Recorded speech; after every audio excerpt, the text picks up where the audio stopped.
রান্না করতে করতে মুখের কি অবস্থা। কালকে রাত্রেবেলায় অনেক রাত্রেবেলায় ঘরে ঢুকেছি, ঢুকার পরে আবার রান্না করেছি। সেই রান্নাটা আগে তোমাদের সাথে শেয়ার করি। এত রাতে এখন নিচের থেকে আমার ফাস্টফুডের ওটা বন্ধ করে এখন বাজে 10:30। এই যে লাল শাক একটু নিলাম, মানে ঝামেলার কাজ, কিন্তু তাও মাঝে সাঝে খেতে ইচ্ছে হয়। তো এখন রাত্রেবেলায় এটা একটু ছাড়িয়ে টাড়িয়ে রেখে দেবো। আর একটু মাছ নিয়েছি অনেকদিন পর, একটু আমাদের পাশে মাছওয়ালা বসেছিল, তাই মাছ নিয়েছি, একটু রুই মাছ। এখন আমার আর কর্তার জন্য একটু মাছ রান্না করব আজকে রাত্রেবেলায়। আমার জন্য আমি করেছিলাম ডালিয়ার খিচুড়ি, কিন্তু আর ইচ্ছে হচ্ছে না, এত রাত হয়ে গেছে, আর ইচ্ছে হচ্ছে না। একটু ভাতের সাথে একটু মাছের একটু পেঁয়াজ দিয়ে একটু করবো। আচ্ছা, অনেকদিন পর তোমাদের সাথে তোমাদের কাছে চলে এসেছি আবার একটা ব্লগ নিয়ে। অনেক রাত হয়ে গেছে। এখন এই মাছের রেসিপি কিছু না, মানে মাছটা একটু পেঁয়াজ দিয়ে একটু কষা কষা মতন ঝাল ঝাল মতন করবো, সেটাই তোমাদেরকে সাথে একটু শেয়ার করব। তারপর দেখা হচ্ছে কাল সকালবেলা। চলো তাহলে তোমাদের একটু মাছটা দেখায়। আর এই লাল শাকটা কালকে রান্না করবো লঙ্কা ফোড়ন দিয়ে। এত কাজের ঝামেলা, এইসব শাক টাক খাওয়া সব উঠে গেছে। অনেকদিন আসতে পারিনি, নানান ঝামেলা, শরীর খারাপ, এই সবের জন্য। চলো আর বেশি সময় নষ্ট না করে, আমিও খুব টায়ার্ড হয়ে গেছি, বুঝতেই পারছো আমার চোখ মুখের অবস্থা দেখে। এখনো অবধি জামা কাপড় ছাড়িনি, আগে রান্নাটা করে তারপরে ছাড়বো। চলো তাহলে একটু দেখে নাও মাছ রান্নাটা কিভাবে করলাম।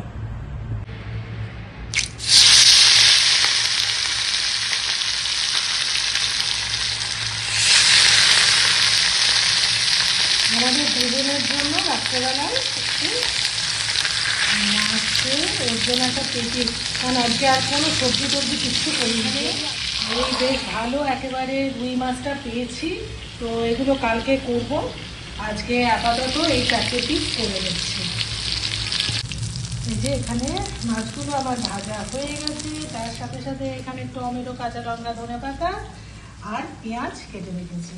এবার এটা একটু মাখা মাখা করে বানিয়ে দেব। ব্যাস আমার হয়ে গেছে। একটু ধনেপাতা ছড়িয়ে দিলাম, বেশি ঝোল ঝোল করিনি। এইটা এখন রাত প্রায় 11টা, এখন 11:15 বাজে। তার মধ্যে আমার রান্নাটা আমি কমপ্লিট করলাম। প্রচণ্ড খিদে পেয়ে গেছে। আমি একটুখানি মাছের ডিম ছিল, সেটাও একটু ভেজে নিয়েছি।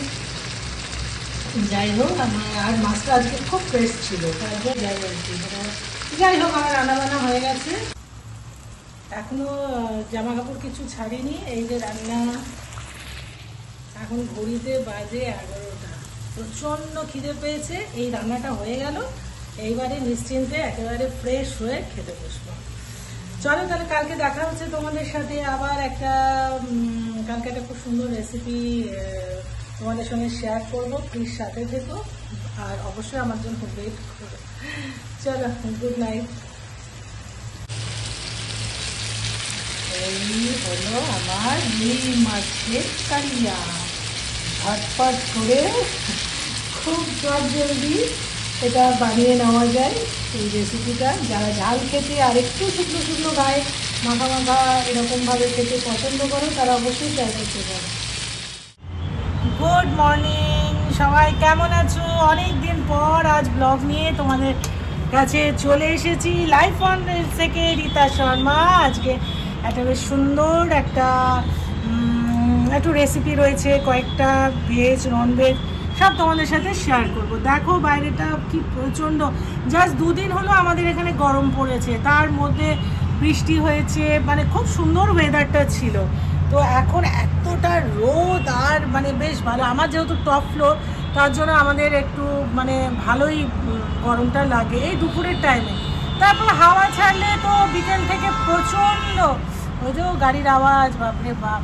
যাই হোক, চলো আজকে সারাদিন কিভাবে কি কাটালাম, কি করলাম সব তোমাদের সঙ্গে শেয়ার করব। অবশ্যই পুরো ব্লগটা আমার সাথে থেকো। যারা নতুন দেখছো তারা কিন্তু প্লিজ আমার চ্যানেলটাকে সাবস্ক্রাইব করে দিও।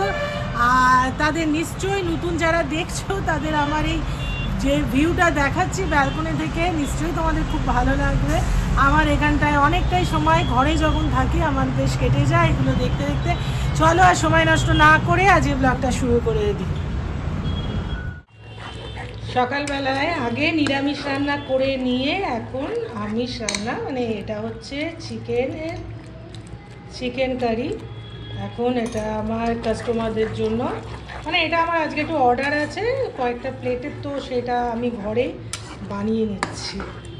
কেননা আজকে আমাকে আবার একটু গ্যাস ওভেন এইসব নিয়ে আর কি মার্কেটে যেতে হবে। এই যে এইখানে প্রায় 1.5 কিলোর মতন চিকেন আছে, এই চিকেনের এখন কারি করবো। আর সকাল থেকে কি কি রান্না করেছি চলো আগে তোমাদের সাথে দেখাই।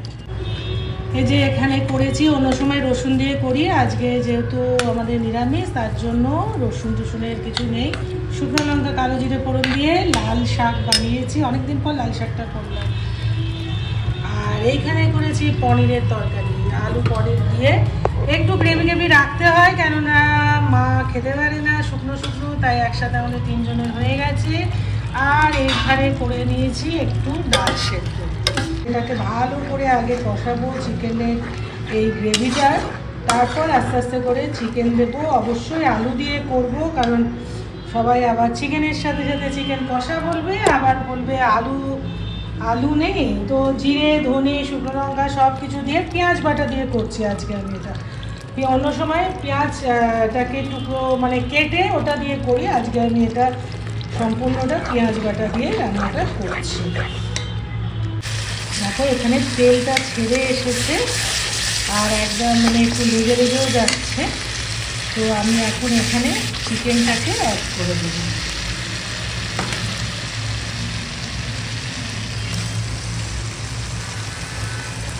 অন্য সময় চিকেনগুলো আগে একটু ফ্রাই করেও নিই, আজকে আর সেভাবে ফ্রাই করিনি।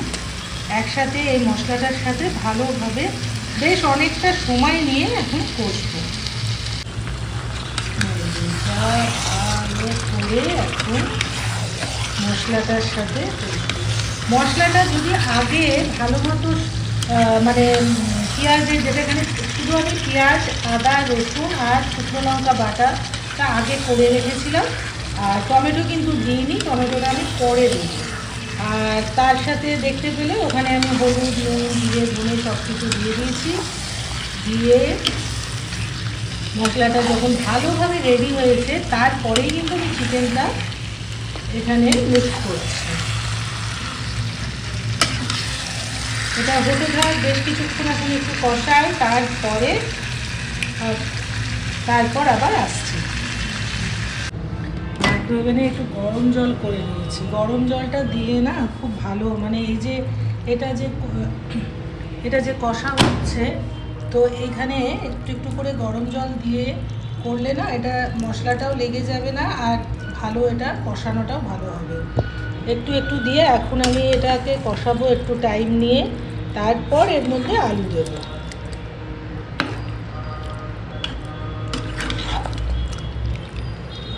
রংটাও খুব সুন্দর চলে আসছে।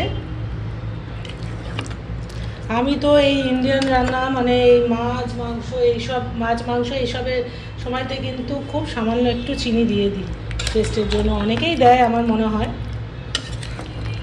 তাতে করে খুব ব্যালেন্স ইয়েটা চলে আসে আর টেস্টটাও খুব ভালো হয়। তো এখন এটা একটু কষতে থাকুক, আর একটু ফ্লেমটা বাড়িয়ে দিই আমি এখন। এটা একটু কষতে থাকুক, এরপরে দেখাবো কতটা কি হয়েছে। এখন খুব সুন্দরভাবে কষে গেছে, এইবার আমি আলু দিতে থাকছি। আলুগুলো খুব বড় বড় পিস করিনি, মোটামুটি একটা আলু থেকে 4টে টুকরো করে নিয়েছি। এবারে এটা এখন তো কোনো জল কিচ্ছু দেবো না, শুধু একটু গরম জলের কষানোর টাইমে দিয়েছিলাম। এখন আলুটা দিয়ে এটা বেশ কিছুক্ষণ আবার একটু, মানে আমার আবার চিকেন মাটন এগুলো রান্না করতে গেলে বেশ টাইম লাগে, কেননা যতই চিকেন তাড়াতাড়ি কুক হয়ে যায় কিন্তু একটু না কষালেও একটু গন্ধ থাকে। তো ভালো মশলাটাকে এখন একটু কষাবো, মানে আর কি আলু দিয়ে। এমনি তো হয়ে গেছে, চিকেনটা অনেকটা টাইম নিয়েই কষিয়েছি, এবার আলু দিয়ে একটু বেশ কিছুক্ষণ রাখবো। এখানে আমি আজকে চিকেন বা আলু কোনোটাই কিন্তু আগে থেকে ফ্রাই করে রাখিনি। অন্য সময় চিকেনও ফ্রাই করে রেখে দিই, আলুটাও করে নিই, তারপরে আমি পেঁয়াজ দিয়ে সেই গ্রেভিটা তৈরি করি। কিন্তু আজকে আমি আর সেগুলো কিচ্ছু করি। তাহলে এটা এখন হতে থাকুক, তোমরা কিন্তু আমার সাথে থেকো। প্লিজ যারা নতুন দেখছো আমার চ্যানেলটাকে সাবস্ক্রাইব করে দিও, আর কেমন লাগছে অবশ্যই করে কিন্তু জানিও। চলো তাহলে আর কিছুক্ষণ পরে আবার ফিরে আসছি। এই যে এখন আমি এখানে আলুটা দিয়ে খুব সামান্য জল দিয়েছি, যেটা জলটা মানে দেখতে পাচ্ছ এইটা গ্রেভির থেকে বেরিয়েছে, ওটা পেঁয়াজের চিকেনের এইসবের থেকে ওটা বেরিয়েছে। এবার একটু জলটা দেব, কেননা এটা একটু ঝোল ঝোল হবে, তো একটু জল লাগবে, আলুটাও সেদ্ধ হবে।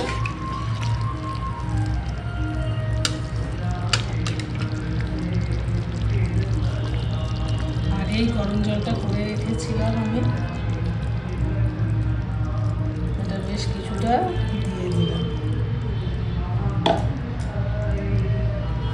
এখন এটা হয়ে যাবে, তার মধ্যে আমি এখন এটাকে আমি একটু সিমে বসিয়ে, আমার রান্না কমপ্লিট। এখানে একটু গরম মশলা দিয়ে দিয়েছি, এখন একটু ধনেপাতা ছড়িয়ে দিলাম। এই হচ্ছে আমার চিকেন কারি।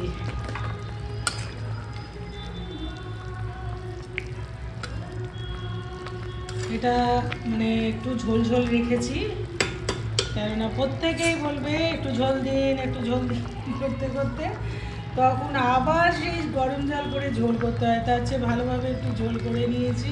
এখন রঙটাও খুব সুন্দর এসছে।